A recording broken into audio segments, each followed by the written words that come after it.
વડોદરા શહેરના અલકાપુરી વિસ્તારના કોન્કર્ડ બિલ્ડિંગમાં લૂંટારુઓએ બાબુભાઈ જ્વેલર્સની દુકાનને નિશાન બનાવી હતી અને બે સિક્યુરિટી જવાન પર હુમલો કરી લાખોની કિંમતના દાગીનાની લૂંટ કરી હતી। વડોદરાના અલકાપુરીમાં આવેલા બાબુભાઈ જ્વેલર્સમાં એક કારમાં આવેલા 4 તસ્કરો ત્રાટક્યા હતા અને દુકાનની બહાર લાગેલા સીસીટીવી કેમેરા પર કાળો સ્પ્રે છાંટ્યો હતો। ત્યારબાદ દુકાનના શટરના તાળા તોડી દુકાનમાં પ્રવેશ કરી લાખોની કિંમતના દાગીનાની ચોરી કરતા હતા। તે દરમિયાન કોમ્પ્લેક્સમાં ફરજ બજાવતા સિક્યુરિટી જવાન પહોંચી જતા તસ્કરોએ બંને સિક્યુરિટી જવાન પર પાઇપથી ઘાતક હુમલો કરી દાગીનાની લૂંટ કરી કારમાં ફરાર થઈ ગયા હતા। આ સમગ્ર ઘટના બાબતે સિક્યુરિટી જવાને શોરૂમના સંચાલક જિગ્નેશ જોશીને જાણ કરી હતી, જેથી તે તુરંત જ દુકાન પર પહોંચી ગયા હતા અને ઇજાગ્રસ્ત સિક્યુરિટી જવાનને સારવાર માટે ખસેડ્યા હતા। બનાવની જાણ થતા સયાજીગંજ પોલીસનો સ્ટાફ તેમજ ઉચ્ચ પોલીસ અધિકારીઓ ઘટના સ્થળે પહોંચ્યા હતા અને લૂંટારુઓનું પંગેરું મેળવવા ડોગ સ્ક્વોડ તથા એફએસએલની ટીમની મદદ લીધી હતી।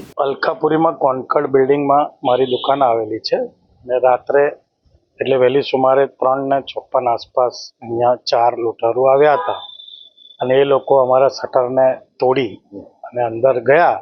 એ દરમિયાન અમારા બિલ્ડિંગના 2 સિક્યુરિટી ગાર્ડ્સ છે એ લોકો આવી ગયા અને એને આવીને પ્રતિકાર કરવાનો પ્રયત્ન કર્યો। એમાં એક જણને માથામાં પાઇપ મારી દીધી છે, જેને અમે ટ્રીટમેન્ટ માટે મોકલ્યો છે અને બાકીનું મુદ્દામાલ ને બધું કેટલું શું ગયું છે, મારો દીકરો બહાર ગયો છે, આઉટ ઓફ સ્ટેશન છે, એના આવ્યા પછી ગણતરી કરતાં ખબર પડે સાચી કે શું કેટલું નુકસાન થયું છે।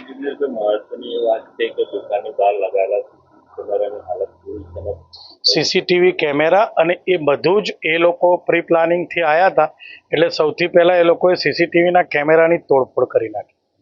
સીસીટીવી કેમેરા ઉપર બ્લેક કલરના સ્પ્રે મારી દીધા હતા, એટલે સીસીટીવીને એ લોકોએ નુકસાન પહોંચાડ્યું છે। આપણે કઈ રીતે જાણ થઈ ગઈ ત્યારે? મને મારા બિલ્ડિંગના મેનેજર જે છે એમણે ફોન કર્યો મારા ઘરે અને મને એમણે કહ્યું કે ભાઈ આપણી દુકાનના તાળા તૂટ્યા છે, સિક્યુરિટી ગાર્ડને આવું થયું છે, એટલે હું આવું છું। એ મારા આગળના વિસ્તારમાં રહે છે, એટલે ત્યાંથી મને લેતા આવ્યા। મને લાગે છે કે તમારી દુકાન જે બધી પડકાર કરે છે, હા, એને ધન્યવાદ છે। એણે એકલાએ ખૂબ હિંમતભરી રીતે 4 લોકોનો સામનો કર્યો છે, એમાં એને ઈજા પહોંચી છે।